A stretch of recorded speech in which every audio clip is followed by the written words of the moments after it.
Hello everyone, welcome to Study Insight. এইটো ভিডিঅ'ত আমি এৰিথমেটিক এপ্টিটিউডৰ এটা important chapter problem on trains আলোচনা কৰিম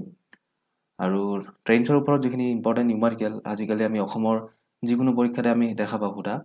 তো আগত বেছিকেলি ৰেলৱে আৰু এছএছচিত বেছিকৈ সোধা হৈছিলে এইবিলাক কুৱেশ্যনছ কিন্তু আজিকালি অসমৰ এক্সামবিলাকতো ট্ৰেইনছৰ কুৱেশ্যন আমি দেখা পাওঁ তো ট্ৰেইনছ বুলি ক'লে বেছিকেলি টাইম স্পীড আৰু ডিষ্টেঞ্চৰ লগত জড়িত নিউমাৰিকেল কিছুমানে সোধা হয় তো এইটো ভিডিঅ'ত গোটেইখিনি কনচেপ্ট আমি আলোচনা কৰিম আৰু কিদৰে আমি ইজি টু মডাৰেট লেভেলৰ কুৱেশ্যন আমি সলভ কৰিব পাৰোঁ এইটো ভিডিঅ' চোৱাৰ পিছত আপোনালোকে অতি সহজতে বুজি পাব বেছিক কনচেপ্টখিনি আমি চাই ল'ম তাৰপিছত দুটামান নিউমাৰিকেল কৰিবলৈ আমি ট্ৰাই কৰিম ঠিক আছে so' let's start the video' basic concept বুলি ক'লে আমি প্ৰথমতে আমি ধ্যান দিব লাগিব যে ৰিলেশ্যন স্পীড টাইম আৰু ডিষ্টেঞ্চৰ মাজত যিটো ৰিলেশ্যন আৰু সেইটো আপোনালোকে জানে যে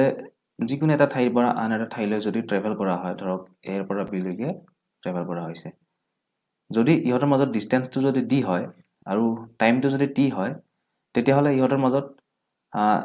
মানুহগৰাকীয়ে যদি ট্ৰেভেল কৰিছে বা ধৰক এখন গাড়ী ট্ৰেভেল কৰিছে তো তাৰ স্পীডটো কি হ'ব speed equal to distance by time right গতিকে আমি যিকোনো তিনিটা কোৱান্টিটিৰ যিকোনো দুটা কোৱান্টিটি যদি আমি গম পাওঁ তেতিয়াহ'লে আমি এটা কোৱান্টিটি আমি উলিয়াব পাৰিম যদি আমি ডিষ্টেঞ্চ আৰু টাইম গম পাওঁ তেতিয়াহ'লে আমি স্পীড উলিয়াব পাৰিম আৰু আমি স্পীড আৰু যদি টাইম গম পাওঁ তেতিয়াহ'লে আমি ডিষ্টেঞ্চ উলিয়াব পাৰিম ঠিক আছে গতিকে যিকোনো দুটা ৰাশি যদি আমি গম পাওঁ আমি আনটো ৰাশি উলিয়াব পাৰিম তো এইটো ডিষ্টেঞ্চ এইটো যিটো ৰিলেশ্যন এইটো আমি যথেষ্ট আমি এইটো ব্যৱহাৰ কৰিম নিউমাৰিকেলবিলাকত বাকী ৰিলেটিভ স্পীড কি হয় এইটো আমি জানিব লাগিব ৰিলেটিভ স্পীড কি হয় যেতিয়া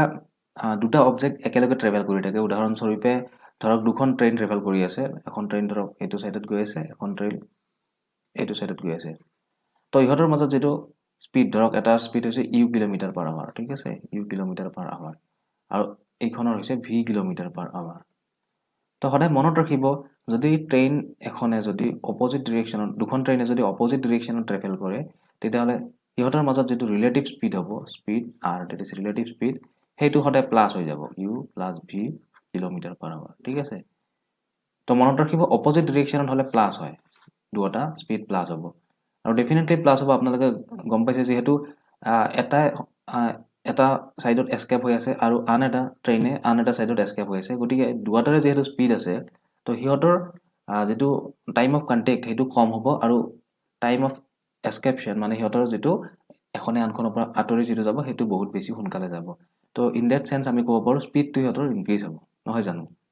ঠিক একেদৰে আমি যদি দুখন ট্ৰেইন ধৰক অপজিট নহয় ছেম ডিৰেকশ্যনত ট্ৰেভেল কৰি আছে এখন যদি এইটো ডিৰেকশ্যনত গৈছে আনখনো সেইটো ডিৰেকশ্যনত যাই আছে কিন্তু ধৰক সিহঁতৰ স্পীড ধৰক এইটো ইউ ধৰিলোঁ ইউ 80 কিলোমিটাৰ পাৰ আৱাৰত গৈ আছে আৰু ইয়াত ছেকেণ্ডটো আমি ভি ধৰিলোঁ ভি ধৰক 40 কিলোমিটাৰ পাৰ আৱাৰত গৈ আছে তো যেতিয়া দুখন ট্ৰেইন ট্ৰেভেল কৰি থাকিব এনেকৈ তো তেতিয়া সিহঁতৰ মাজত ডেফিনেটলি 80 কিলোমিটাৰ পাৰ আৱাৰখনে এটা সময়ত 40 কিলোমিটাৰ পাৰ আৱাৰ স্পীডৰ ট্ৰেইনখনক অভাৰটেক কৰিব তো এই ক্ষেত্ৰত ইহঁতৰ যিটো দুটা স্পীডৰ মাজত ৰিলেটিভ স্পীড এছ আৰ বুলি ক'ব পাৰোঁ সেইটো কি হ'ব সেইটো সদায় মাইনাছ হ'ব ঠিক আছে কিয় মাইনাছ হ'ব কাৰণ এটা যদি 80 কিলোমিটাৰত ট্ৰেভেল কৰি আছে আনখনে আকৌ 40 কিলোমিটাৰত ট্ৰেভেল কৰি আছে তো আল্টিমেটলি যিটো স্পীড দুজনৰ মাজত যিটো ৰিলেটিভ স্পীড যিটো সংযোজন যিটো দ্ৰুতি আমি ক'ব পাৰোঁ সেইটো কি হ'ব ক্ৰমান্বয়ে সেইটো কমি যাব যদিও 80 কিলোমিটাৰ হয় এইখনৰ স্পীড এইখনৰ 40 তো আল্টিমেটলি এই 80খনে 40ক পাবলৈ হ'লে 40 সিহঁতে মাইনাছ হৈ যাব আল্টিমেটলি ইয়াৰ যিহেতু এটা স্পীড আছে এটা ছেকেণ্ড ট্ৰেইনখন এটা স্থানত ৰখি নাথাকে আৰু ছেকেণ্ড ট্ৰেইনখন কি হ'ব 40 কিলোমিটাৰ পাৰ আৱাৰত ট্ৰেভেল কৰিব আকৌ এইখনে 80 কিলোমিটাৰত ট্ৰেভেল কৰিব তো ফাৰ্ষ্ট ট্ৰেইনখনে যদি ছেকেণ্ড ট্ৰেইনখনক লগ ধৰিব হয় তেতিয়াহ'লে তেওঁ কি কৰিব লাগিব এই 40 কিলোমিটাৰ পাৰ আৱাৰটোক অভাৰকাম কৰিব লাগিব তো আমি ক'ব পাৰোঁ যদি ছেম ডিৰেকশ্যনত ট্ৰেভেল হয় তেতিয়াহ'লে মাইনাছ হ'ব তো 80 minus 40 that is 40 kilometre per hour ঠিক আছে আপুনি এনে নৰ্মেলি যদি ভাবি চায় যেতিয়া অপজিট ডিৰেকশ্যনত ট্ৰেভেল কৰিব তেতিয়া সিহঁতৰ টাইম অফ কণ্টেক্টটো কম হ'ব নহয় জানো আৰু যেতিয়া ছেম ডিৰেকশ্যনত এখন গৈ আছে আৰু আন এখনে এনেকৈ আহি সেইখনক যেতিয়া পাৰ কৰি যাব তো এইখনে নিজৰ স্পীডটোতো আছেই ছেকেণ্ডখনৰ নিজৰ স্পীডটোতো আছেই কিন্তু প্ৰথমখনৰ স্পীডটোকো অভাৰকাম কৰিব লাগিব তো ডেটছ ৱাই ৰিলেটিভ স্পীড যিটো হয় যিটো এছ আৰ সেইটো কি হ'ব যে ডাঙৰখনৰ যিটো ইউটি হওক বা ভিটি হওক যিটো ডাঙৰ হয় সেইটোৰ পৰা সৰুটো মানে কম ভেলুটো মাইনাছ হ'ব ডেট ইজ ইয়াতে কি আছিলে 80 আছিলে 80ৰ পৰা 40 মাইনাছ হৈছে তো ইয়াত যদি এইটো ধৰক 40 হয় এইটো যদি 70 হয় তেতিয়া কি হ'ব এই 70 কিলোমিটাৰ পাৰ আৱাৰৰ পৰা এই 40 কিলোমিটাৰ পাৰ আৱাৰ যেটো স্পীড হয় এটো ডিডাক্ট হৈ পেলাইহে ৰিলেটিভ স্পীডটো ওলাব সেইটো হ'ব আপোনাৰ 30 কিলোমিটাৰ পাৰ আৱাৰ ঠিক আছে তো আমি এই কনসেপ্টটো আমি কমপ্লিটলি নিউমেৰিকেলত ব্যৱহাৰ কৰিম ইয়াৰ উপৰি কনভাৰ্সন অফ ইউনিট এটো এটা ইম্পৰ্টেন্ট পইণ্ট হয় যেহেতু আমাক ইউনিট বিলাক পৰীক্ষা দিয়া থাকিব কিন্তু আমি খুব স্পীডত কৰিব লাগিব এইবিলাক নিউমেৰিকেল যেহেতু আমাৰ কম্পিটিটিভ এক্সামত আমাক খুব বেছি টাইম দিয়া নহয় আৰু আমাৰ কনসেপ্ট চোৱা নহয় আসলতে আমাৰ আনসাৰটো চোৱা হ'ব ৰিজাল্টটো চোৱা হ'ব গতিকে আপোনালোকৰ ৰিজাল্ট কি হয় সেইটোহে চাব আপুনি কিমান কনসেপ্ট খটাইছে এইটো নাচায় গতিকে অপচনত যেটো আনসাৰ থাকিব সেইটো মিলিব লাগিব আৰু কেতিয়াবা কি হয় আপোনাৰ মিস্টেক হলে যেটো আনসাৰ ওলাই সেইটো অপচনত দিয়া থাকে তো আমি বহুত ইজিলি এই ভুল আমাৰ অপচনটো আমি টিক কৰি আহো তো সেই ক্ষেত্ৰত আমি কনভাৰ্সন অফ ইউনিট যদি আমি জানো তেতিয়াহলে আমি অতি সহজতে আমি তাৰ উত্তৰটো উলিয়াব পাৰিম তো বেসিক্যালি আমি যেটো কিলোমিটাৰ পাৰ আৱাৰ ইউনিট হয় স্পীডৰ তো ধৰক 1 কিলোমিটাৰ পাৰ আৱাৰক আমি মিটাৰ পাৰ সেকেন্ডলৈ কনভাৰ্ট কৰিব লাগে তো ইন দ্যাট কেস আমি এৰ লগত কি কৰিম আমাৰ 5/18 মাল্টিপ্লাই কৰিম ঠিক আছে 5/18 so y 5/18 হেতু যদি আমি বুজিব যাও y 5/18 হেতু বুজিব গলে ইয়াতে চাওক যেহেতু কিলোমিটাৰ পাৰ আৱাৰক আমি মিটাৰ পাৰ সেকেন্ডত লৈ যাম তো 1 কিলোমিটাৰ মানে আপোনাৰ 1000 মিটাৰ আৰু 1 আৱাৰ মানে হৈছে আপোনাৰ 60 মিনিট আৰু 60 মিনিট মানে হৈছে 60 সেকেন্ড তো that is 3600 seconds তো ইয়াতে দুটা জিৰো আমি ক্যান্সেল আউট কৰি দিব পাৰো ইয়াৰ দুটা জিৰো আমি ক্যান্সেল আউট ওপৰত থাকিলে 10 তো ইয়াক 2 ৰে কাটিলে 5 2 5 যা 10 আমি 10 টো কাটিব পাৰো আৰু ইয়াতে 6 আছে যদি 2 ৰে কাটো 3 টাইমছ 6 into 3 18 তলত হৈ আছে আপোনাৰ 18 আৰু ওপৰত হৈ আছে 5 তো দ্যাটস ওয়াই আমি যদি 5/18 ৰে মাল্টিপ্লাই কৰো তেতিয়া হলে আমি কিলোমিটাৰ পাৰ আৱাৰক আমি মিটাৰ পাৰ সেকেন্ডলৈ লৈ যাব পাৰো আৰু ভাইস ভাৰ্সা হয় যদি আমাক মিটাৰ পাৰ সেকেন্ডত দিয়া থাকে এটা ইউনিট আৰু যদি আমাক কিলোমিটাৰ পাৰ আৱাৰত লাগে তেতিয়া হলে তাৰ লগত আমি কি কৰিম 18/5 মাল্টিপ্লাই কৰিম ঠিক আছে তো এইখিনি আমি এই গুটেখিনি বস্তু আমি এই যিখিনি নিউমেৰিকেল কৰিবলৈ গৈ আছো তাত আমি এপ্লিকেশন কৰিম ঠিক আছে তো প্ৰথমটো প্ৰশ্ন ইয়াতে খুৰা হৈছিল যে a train running at the speed of 60 kilometre per hour crosses a pole in 9 seconds গতিকে ইয়াতে আৰু এটা কথা আপোনালোকক জনাই থওঁ যদি এখন ট্ৰেইন বা ধৰক এখন গাড়ীয়ে যদি এগৰাকী মানুহ বা এটা পল যদি পাস কৰি যায় ঠিক আছে ক্ৰস কৰি যায় তেতিয়া হলে মনত ৰাখিব ধৰক এখন ট্ৰেইন আছে ট্ৰেইন এখন ট্ৰেভেল কৰি আছে ৰাইট সাইডে এটো সাইডে ট্ৰাভেল কৰি আছে ধৰক এটা পল ক্ৰস কৰিলে তেতিয়া আমি কি কৰিম এই পলৰ যেটো ডিসটেন্স হয় এই পলৰ যেটো ব্ৰেড হয় ইন দা সেন্স ব্ৰেড বুলি ক'ব পাৰো আমি তো সেই ব্ৰেডটোক আমি নেগলিজিবল ইকুৱেল টু 0 বুলি ধৰিব পাৰো ঠিক আছে 0 বা এগৰাকী ব্যক্তি এখন ট্ৰেইন পাৰ হৈ গৈ আছে এখন ট্ৰেইন পাৰ হৈ গৈছে এজন মানুহ থিয় দি আছে ঠিক আছে এজন মানুহ থিয় দি আছে তেতিয়া এই মানুহজনৰ যেটো লেন্থটো হয় যেনে আমাৰ ট্ৰেইনৰ লেন্থ এটা আছে এটো এটা ট্ৰেইনৰ লেন্থ তো এই ক্ষেত্ৰত ট্ৰেইনৰ লেন্থটো আমি কনসিডাৰ কৰো কিন্তু এই মানুহজনৰ যেটো লেন্থটো হয় এটো আমি অলমোস্ট 0 বুলি কনসিডাৰ কৰো নিউমেৰিকেলৰ ক্ষেত্ৰত কিন্তু যদি এখন ট্ৰেইনে যদি প্ল্যাটফৰ্ম এটা পাৰ হৈ যায় তো আমি ডেফিনেটলি আমি প্ল্যাটফৰ্ম এটাক নেগলিজিবল বা 0 বুলি ধৰিব নোৱাৰো তো সেই ক্ষেত্ৰত আমাৰ ডিসটেন্সটো কি হৈ যাব ট্ৰেইনখনৰ ডিসটেন্সটো যেটো থাকিব তাৰ লগত আমাৰ যেটো প্ল্যাটফৰ্ম ধৰক এটা প্ল্যাটফৰ্ম আছে প্ল্যাটফৰ্মৰ ডিসটেন্স ধৰক y হৈ গল আৰু ট্ৰেইনখনৰ ডিসটেন্স ধৰক x হৈ গল তো যেটো ৰিলেটিভ স্পীড যদি আমি উলিয়াব লাগে বা টাইম যদি উলিয়াব লাগে তেতিয়া আমাৰ কি হ'ব ডিসটেন্স বুলি গলে আমি আলটিমেটলি এই ডিসটেন্সটো যেটো ট্ৰেইনৰ ডিসটেন্স হয় তাৰ লগত আমি প্ল্যাটফৰ্মৰ ডিসটেন্সটো প্লাস কৰিব লাগিব বুজি পালে তো ঠিক আছে আমি আগবাঢ়িছো ইয়াৰে কোৱেশ্চন নম্বৰ 1 ত দিছে a train running at the speed of 60 km per hour crosses a pole in 9 seconds গতিকে এখন ট্ৰেইন আছিল ট্ৰেইনখন কিমান স্পীডত গৈছে 60 km per hour ত গৈছে ধৰক এখন train 60 km per hour travel কৰি আছে ঠিক আছে স্পীড হয় আপোনাৰ 60 km per hour আকৌ কিমান টাইম লাগিছে time is equal two 9 second So what is the length of the train আৰু কি কৈছে যে এটা পল যিকোনো এটা পল আছিল এটা খুঁটা আছিল ধৰক আমি লাইটৰ পল বুলি ধৰিব পাৰো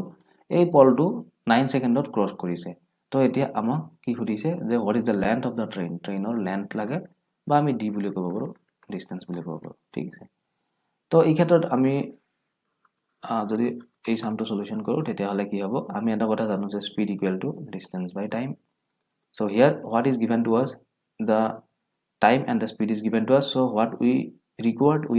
distance so cross multiply jodi kori do ami distance into 1 eta tolot 1 ase So distance into 1, that is distance equal to speed into time.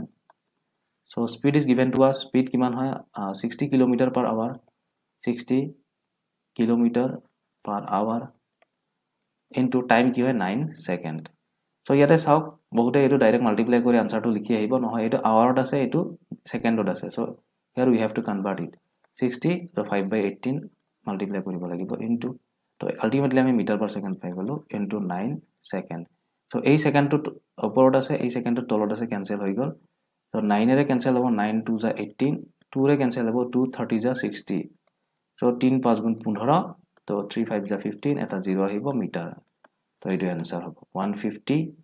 Option number D 150 metre হ'ব ট্ৰেইনখনৰ লেন্থ তো আলটিমেটলি ট্ৰেইনখন 150 মিটাৰ দীঘলীয়া আছিল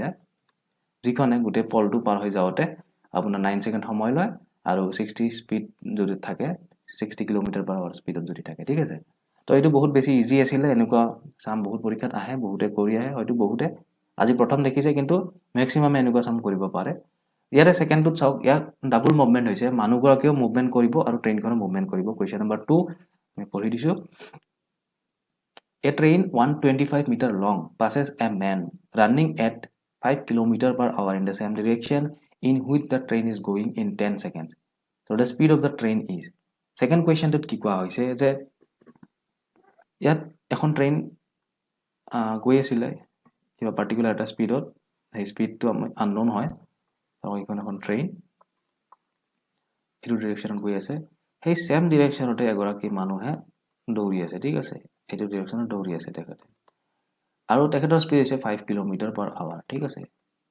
আকৌ ট্ৰেইনখনৰ স্পিডটো আমি নাজানো ধৰক x kilometre per hour তো আলটিমেটলি কি হয় এই ট্ৰেইনখনে হয়তো এই মানুহজনতকৈ বেছি স্পিডত দৌৰি আছে আৰু সেই কাৰণে যদি এই মানুহজনক যদি ক্ৰছ কৰিব লাগে ট্ৰেইনখনৰ কিমান টাইম লাগে তো time is equal two 10 seconds 10 second সময় লাগে আৰু ট্ৰেইনখনৰ ডিসটেন্সটো কিন্তু ইয়াত দিয়া আছে 125 metre long distance in the sense long ঠিক আছে তো আমাক লাগে যে আসলতে ট্ৰেইনখনৰ স্পিড কিমান হেতু খুদা হৈছে তো প্ৰশ্নটো আমি যেতিয়া কোৱেশ্চন ম্যাথছ যেতিয়া আমি পৰীক্ষাত পাও তো পটককে আমি সলভ কৰিব যাব নালাগে একচুয়ালি তো প্ৰথমতে আমি ম্যাথছটো দুবাৰ বা এবাৰ পঢ়ি ল'ব লাগে তাৰ পিছত আমি একচুয়ালি কি উপায়েৰে ম্যাথছটো সলভ কৰিম হেতু চাব লাগে ঠিক আছে তো ইয়াত চাও ইয়াত কেছটো হৈছে কি যে গাড়ীখন ট্ৰেভেল কৰি আছে আকৌ মানুহজনো ট্ৰেভেল কৰি আছে আলটিমেটলি আমাক ৰিলেটিভ স্পিড লাগিব ঠিক আছে যদি ষ্টেটিক হৈ থাকে এগৰাকী মানুহ যদি থিয় দি থাকে তো সেই ক্ষেত্ৰত আমাক ৰিলেটিভ স্পিডৰ কথা নাহে কিন্তু যেহেতু ইয়াতে ট্ৰেইনখনৰ এটা স্পিড আছে আৰু মানুহজনৰ এটা স্পিড আছে তো সেই ক্ষেত্ৰত কি হ'ব আমি ৰিলেটিভ স্পিডটো উলিয়াব লাগিব আৰু যেতিয়া আমি ৰিলেটিভ স্পিডটো পাম তেতিয়া আমি ডেফিনেটলি যদি এটা স্পিড যদি আমি প্লাস বা মাইনাস কৰি দিও এই যে মানুহগৰাকীৰ স্পিডটো আমি গম পাও অলৰেডি তো আমি যদি ৰিলেটিভ স্পিডৰ লগত প্লাস বা মাইনাস কৰি দিও এটো ডিৰেকশ্যন সাপেক্ষে হ'ব যদি মাইনাস বা প্লাস কৰি দিও তেতিয়া হলে আমি ট্ৰেইনৰ স্পিডটো পাই যাম তো স্পিড উলিয়াবৰ কাৰণে কি লাগে ডিসটেন্স আৰু টাইম লাগে which is also given to us তো প্ৰথম কথা হৈছে আপোনালোকে এটা কথা মনত ৰাখিব এইবিলাক সামত ডাইৰেক্ট লিখিব s = d/t ঠিক আছে so what we required speed right so সেই কাৰণে আমাক ডিসটেন্স আৰু টাইম লাগে তো ডিসটেন্সও দিয়া আছে ডিসটেন্স দিয়া আছে আমাক টাইমও দিয়া আছে ঠিক আছে কিন্তু ডিসটেন্স টাইম দিয়া থাকিলে নহব এই টাইমটো সিম্পল টাইম নহয় এই টাইমটো হৈছে এগৰাকী ৰানিং ব্যক্তিক ওভাৰকাম কৰিছে আলটিমেটলি এগৰাকী মুভমেন্ট হৈ থকা মানুহক এখন মুভমেন্ট হৈ থকা ট্ৰেইনে যেহেতু ক্ৰছ কৰিছে তো সেই ক্ষেত্ৰত আমি কি কৰিব লাগিব আমি প্ৰথমতে আপোনালোকে ইয়াতে এটা বস্তু মনত ৰাখি থব পাৰে যে ৰিলেটিভ স্পিড ইকুৱেল টু কি হয় সো হিয়াৰ আমি যদি এটো যদি u বুলি ধৰো ট্ৰেইনৰ স্পিডটো আৰু মানুহজনৰ স্পিডটো যদি আমি v বুলি ধৰো তেতিয়া হলে আমি কি লিখিব পাৰো u - v নহয় জানো কাৰণ মানুহজনৰ স্পিড 5 কিলোমিটাৰ পাৰ আৱাৰ আমি ধৰি লৈছো যে ট্ৰেইনখনৰ স্পিড বেছি হয় তো পিছত যদি কম হয় হেতু বেলেগ কথা তো আমি এটো এটা ইকুৱেশ্যন হিচাপে ধৰি লৈছো ঠিক আছে ইকুৱেশ্যন 1 আৰু আমি এটা কথা জানো যে speed relative speed equal to কি হয় স্পিড ইকুৱেল টু আমি আগতে পাইছো যে speed equal to distance by time so relative speed is equal to relative distance by আমি ক'ব পাৰো ৰিলেটিভ টাইম তো ইয়াত ৰিলেটিভ ডিসটেন্স বুলি কোনো কথা নাই যেহেতু মানুহগৰাকীৰ যেটো ডিসটেন্সটো হেতু এপ্ৰক্সিমেটলি নেগলিজিবল হয় তো আমি ডিসটেন্সটো আলটিমেটলি কি হ'ব 125 মিটাৰে হ'ব ইয়াত প্লাস 0 টো আমি নিলিখিলে হ'ব আৰু মানুহজনৰ কোনো বিশেষ ডিসটেন্স নাই আৰু টাইমটো কি হ'ব ইয়াতে টাইমটো হ'ব আপোনাৰ 10 নহয় জানো 10 সেকেন্ড লাগিছে মানুহজনক পাৰ কৰিবলৈ তো আলটিমেটলি আমি ক'ব পাৰো 5 এৰে কাটিলে 25 টাইম যাব আৰু 5 এৰে কাটিলে 2 টাইম যাব তো 25/2 এটো কি হ'ব আপোনাৰ 25/2 মিটাৰ পাৰ ছেকেণ্ড হ'ব ডেফিনেটলি যেহেতু এইটো মিটাৰত আছিলে ওপৰটো আৰু তলটো ছেকেণ্ডত আছিলে সো হিয়াৰ মিটাৰ পাৰ ছেকেণ্ড কিন্তু মানুহজনৰ স্পীডটো জানো মিটাৰ পাৰ ছেকেণ্ডত দিয়া আছে নাই তো ইয়াক আমি কি কৰিম 25/2 ইনটু 18/5 কৰি দিওঁ আমি এটা কিলোমিটাৰ পাৰ আৱাৰত গুচি গ'ল এইটো তো 18/5 কৰিলে 2 ৰে 9 টাইমছ যাব সো আল্টিমেটলি 5 ৰে 5 টাইমছ যাব ইয়াক 5 9 যা 45 সো 45 কিলোমিটাৰ পাৰ আৱাৰ হৈছে আমাৰ ৰিলেটিভ স্পীড কাক কোৱা হয় অৰ্থাৎ আমি ক'ব পাৰোঁ এভাৰেজ স্পীড ৰিলেটিভ স্পীডটো হৈছে 45 কিলোমিটাৰ পাৰ আৱাৰ তো আমি যদি ইকুৱেশ্যন 1ত পুট কৰি দিওঁ আমি যদি ইকুৱেশ্যন 1ত যদি পুট কৰি দিওঁ তেতিয়াহ'লে 45 ইকুৱেল টু কি হ'ব ইউ মাইনাছ ভি ইউ কি হয় আমি গম নাপাওঁ which is required in this চাম ভি গম নাপাওঁ কিন্তু ভি গম পাইছোঁ আমি ভি কিমান হয় 5 মানুহজনৰ স্পীড দৌৰিছে তো আল্টিমেটলি আমি যদি এইটো 45ৰ যদি ইকুৱেল চাইনৰ ইপিনে -5টো লৈ আহোঁ তেতিয়াহ'লে এইটো +5 হৈ যাব নহয় জানো equal to U that is U equal to 50 kilometre per hour right so' option number B is the correct 50 kilometre per hour তো ইয়াত আপুনি ইন জেনেৰেল কৰি চাওক জেনেৰেলাইজ যদি কৰে ট্ৰেইনখন আল্টিমেটলি যদি ভাবে ট্ৰেইনখনে 50 কিলোমিটাৰ পাৰ আৱাৰত গৈ আছিলে আৰু মানুহজনে 5 কিলোমিটাৰ পাৰ আৱাৰত গৈ আছিলে সেইকাৰণে যেহেতু মানুহজনৰ 5 কিলোমিটাৰ পাৰ আৱাৰ আছিলে আল্টিমেটলি ট্ৰেইনৰ যিটো স্পীড হয় ট্ৰেইনৰ স্পীডৰ পৰা কি হৈছিলে ট্ৰেইনৰ স্পীডৰ পৰা 5 কিলোমিটাৰ কমি গৈছিলে আল্টিমেটলি যিটো ৰিলেটিভ স্পীড মানে আল্টিমেটলি যেহেতু ট্ৰেইনখনো ট্ৰেভেল কৰি আছিলে মানুহজনো ট্ৰেভেল কৰি আছিলে যদিও 50 ট্ৰেইনৰ স্পীড হয় কিন্তু 50 ট্ৰেইনৰ স্পীড হ'লে মানুহজনেতো 5 কিলোমিটাৰ পাৰ আৱাৰত গৈ আছে তো আল্টিমেটলি 45 কিলোমিটাৰ পাৰ আৱাৰ হয় ৰিলেটিভ স্পীড যেটো আমি নিউমেৰিকেলটো সলভ কৰি পেলাই পাইছিলোঁ আৰু যাৰ সহায়ত আমি ট্ৰেইনখনৰ স্পীডটো উলিয়াব পাৰিছোঁ মই আশা কৰোঁ আপোনালোকে বুজি পাইছে যদি আপোনালোকে বহুত বেছি বিগিনাৰ হয় কাৰোবাৰ যদি বুজিবলৈ প্ৰব্লেম হৈছে কাইণ্ডলি কমেণ্ট কৰি জনাব মই ইয়াতকৈ সৰলতম উপায়েৰে যদি বুজাবলৈ পাৰোঁ তেতিয়াহ'লে নিশ্চয় চেষ্টা কৰিম তো নেক্সট এটি চাম আমি চাম লাষ্ট চাম ইয়াত সোধা হৈছে আজি আমি টোটেল 3টা চাম কৰিম আপোনালোকে যদি ভাল পায় কমেণ্ট কৰি জনাব আগলৈ আমি আকৌ আপোনালোকক বেলেগ নিউমেৰিকেল লৈ আহিম অলপ মডাৰেট হাৰ্ড লেভেলৰ চ' কুৱেশ্যন নম্বৰ 3 ইয়াত লিখা হৈছে the length of the bridge which a train 130 metre long and travelling at 45 kilometre per hour can cross in 30 second is তো কুৱেশ্যনটোত ইয়াতে সোধা হৈছে যে সেই ব্ৰিজখনৰ লেন্থ কোৱা সেই ব্ৰিজখনৰ দূৰত্বটো কোৱা sorry the length of the bridge is asked to us সোধা হৈছে which a train 130 metre long travelling at 45 kilometre per hour can cross in 30 second তো আল্টিমেটলি ইয়াত এটা মুভমেণ্ট হৈ আছে এটা ষ্টেটিক তো মনত ৰাখিব ট্ৰেইনখন ইয়াত মুভমেণ্ট হৈ আছে ট্ৰেইনখন গৈ আছে মুভিং অবজেক্ট হয় ট্ৰেইনখন কিন্তু যিখন ব্ৰিজ আছে ধৰক এখন ব্ৰিজ আছে হা তো এই ব্ৰিজখন ধৰক এইখন এখন ব্ৰিজ এই ব্ৰিজখন কিন্তু ষ্টেটিক হয় চ' ইয়াত কি হ'ব আমাৰ ৰিলেটিভ স্পীডৰ কথা নাহে কিন্তু ইয়াতে ডিষ্টেঞ্চটো ৰিলেটিভ ডিষ্টেঞ্চৰ কথা আহিব তো আল্টিমেটলি ডিষ্টেঞ্চ বুলি ক'লে ট্ৰেইনখনৰ ডিষ্টেঞ্চৰ লগত এই ডিষ্টেঞ্চটো প্লাছ হ'ব বিকজ গোটেইখিনি ডিষ্টেঞ্চ কাভাৰ কৰিব লাগিব ক্ৰছ কৰিব লাগিব ট্ৰেইনখনে ঠিক আছে তো ইয়াত চাওক ইয়াত সোধা হৈছে যদি ট্ৰেইনখনৰ দীঘলটো হয় 130 মিটাৰ দীঘল যদি হয় ট্ৰেইনখন ঠিক আছে তাৰপিছত স্পীডটো যদি হয় তো আল্টিমেটলি এইটো আমি কিমান পাৰোঁ ডি বুলি ধৰিব পাৰোঁ ডিষ্টেঞ্চ বুলি ধৰিব পাৰোঁ স্পীডটো হয় আমাৰ কিমান 45 kilometre per hour 45 km per h right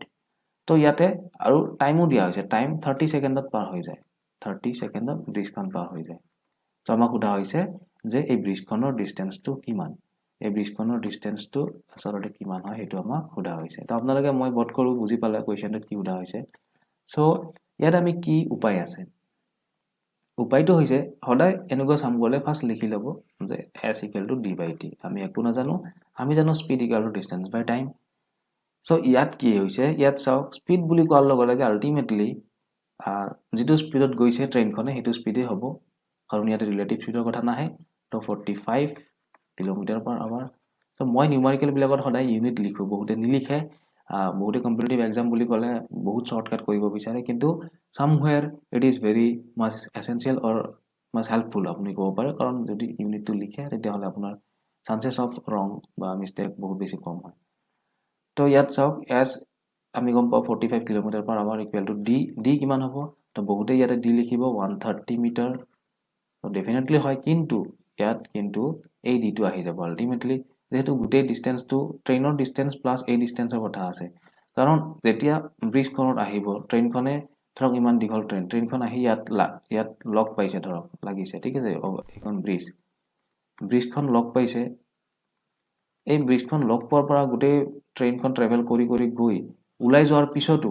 পিছতো যেতিয়ালৈকে ইয়াত ট্ৰেইনখন লাগি থাকিব পিছফালটো সেই গোটেইখিনি ডিষ্টেঞ্চ বোলে কাউণ্ট কৰা হ'ব ঠিক আছে তো আল্টিমেটলি আমি গম পালোঁ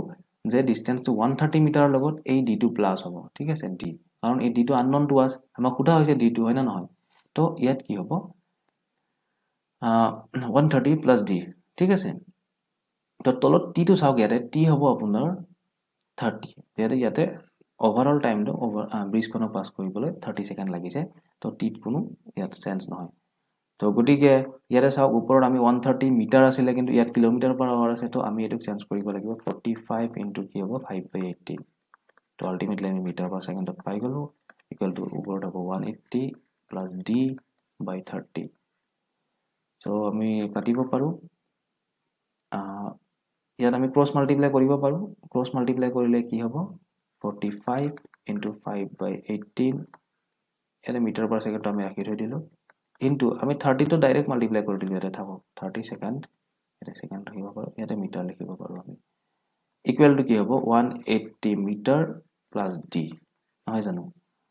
তো এইখিনি বস্তু আমি এইপিনে চাম তো ইয়াতে কি হ'ব এইখিনি ইয়াতে কাটি লওঁ 6 এদি আপোনাৰ যাই আছে 5 টাইমছ 6 এদি যাই আছে আপোনাৰ 3 টাইমছ 3 দি যাই আছে 15 টাইমছ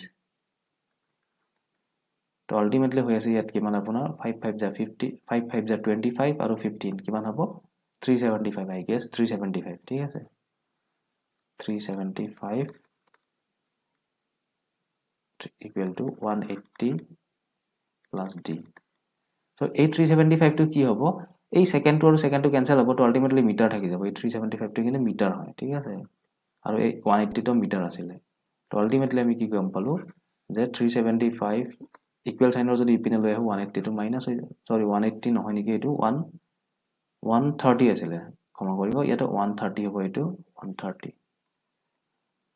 তো 130 equal to d so 375 minus 130 কিমান হ'ব 375 minus 135 7 over 3 গলে 4 245 so 245 meter is the distance 245 option number c তো মই বট কৰো আপোনালোকে বুজি পালে এইখিনি বস্তু মই খুব বেছি সিম্পল কৈ দেখাইছো আপোনালোকে যাতে বুজি পায় সেই কাৰণে ইয়াত এটা বস্তু চাওক আমাৰ কেতিয়াবা কি হয় এই মাল্টিপ্লিকেশনটো ধৰক যে ইয়াতে দেখিছে নহয় তলত এইটো যেটো মাল্টিপ্লিকেশন দেখিছে এইটো বস্তু বহুতৰ টাইম কনজিউমিং হৈ যায় মই হেতু আপোনালোকক দেখাই আছো এক সেকেন্ড তো আমি কি পাইছিলো ইয়াতে পাইছিলো আমি যে 45 into 5/18 into আমি 30 পাইছিলো আৰু ইপিনে পাইছিলো 180 plus d 180 plus d তো এইখিনি আমি কেনেকৈ কৰিব লাগে চাও তো প্ৰথম কথা হৈছে 830 আমি কাটিব পাৰো 6 এৰে 3 টাইমছ এই 18 ক আমি 6 এৰে কাটিব পাৰো সৰি 6 এৰে 5 টাইমছ কাটিব পাৰো 6 5 যা and 6 এৰে 3 টাইমছ কাটিব পাৰো 3 এৰে 15 টাইমছ কাটিব পাৰো আমি নহয় জানো তো এইখিনি এতিয়া কেনেকৈ মাল্টিপ্লাই কৰিব বহুতে কি কৰিব 5 5 যা 25 so 15 into 25 কৰিব আৰু অলপ টাইম ল'ব তো এইখিনি আপোনালোকক মাল্টিপ্লাই কৰা এটা সহজ উপায় মই বুজাই দিও যেতিয়া আমি 25 এৰে মাল্টিপ্লাই কৰিম যিকোনো এটা নাম্বাৰক তো ধৰক আমি 15 into 25 কৰিছো আমি মাল্টিপ্লাই তাক কৰিব নালাগে আমি 15 মানে আল্টিমেটলি আমি 1500 যদি ধৰি দিও 15 মানে 1500 100 ৰে মাল্টিপ্লাই কৰি দিছো তো তাক 4 ভাগ কৰি দিয়ক তো তাক 4 ভাগ কৰিলে ডেফিনেটলি 1500 আধা কিমান হয় 750 আৰু 750 আধা 375 হয় 375 তো হেনেকে কৰিব তো আপোনালোকে যেতিয়া মাল্টিপ্লাই কৰিব ধৰক মই আপোনাক এটা নাম্বাৰ কৈ আছো ধৰক আপোনাৰ 27 into 50 এটো কেনেকে কৰিব তো একো নাই 2700 তাৰ আধা 2700 ৰ আধা কিমান হয় এটো আমি এনেকৈ কৰো 27 into আমি এনেকৈ কৰিব নোৱাৰো জানো এনেকৈ কৰিব পাৰো তো 2700 ৰ আধা আল্টিমেটলি আপোনাৰ কি হ'ব 13500 1350 ঠিক আছে তো হেনেকৈ কৰিব পাৰো ঠিক 25 এৰে মাল্টিপ্লাই কৰিলো আমি হেতু কৰো ধৰক এতে 75 into 25 কেনেকৈ কৰিব তো 75 মানে 7500 7500 ৰ আধা কিমান ৭৫০০ আধা হয় ৩৫০০ ৩৫০০ আধা কিমান হয় সেনেকৈ কৰিব ঠিক আছে তো আল্টিমেটলি 25 মানে হয় 4/1